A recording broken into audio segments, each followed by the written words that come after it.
Je suis Ban Zhao, historienne de la dynastie des Han orientaux. Je suis née vers 40 à 45 à Fufeng, près de la ville de Xianyang, qui était alors la capitale de la dynastie Qin.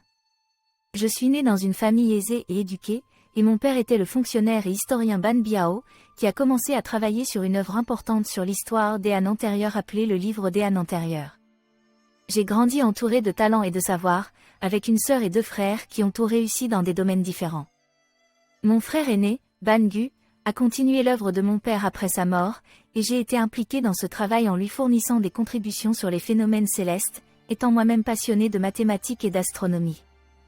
Malheureusement, mon frère a été accusé de réviser secrètement l'histoire nationale et a été arrêté.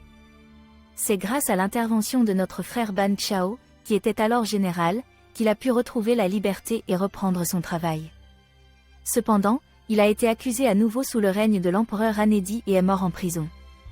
Après la mort de mon frère, j'ai été chargée par l'empereur de terminer l'œuvre de mon père.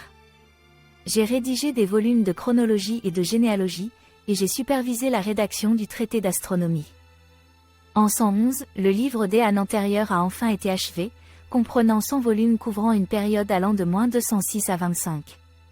Outre l'œuvre familiale, j'ai également composé des poèmes en prose appelés fous, et j'ai laissé un traité sur l'éducation des femmes, le Nuji, qui a été populaire à la cour et s'est diffusé pendant des siècles. Dans ce traité, j'ai prôné l'humilité, la vertu, la modération et la bonté en conformité avec la pensée confucéenne. Je suis fière de ma contribution à l'histoire et à la culture de la Chine, et je suis heureuse de voir que mes œuvres sont encore étudiées et appréciées de nos jours.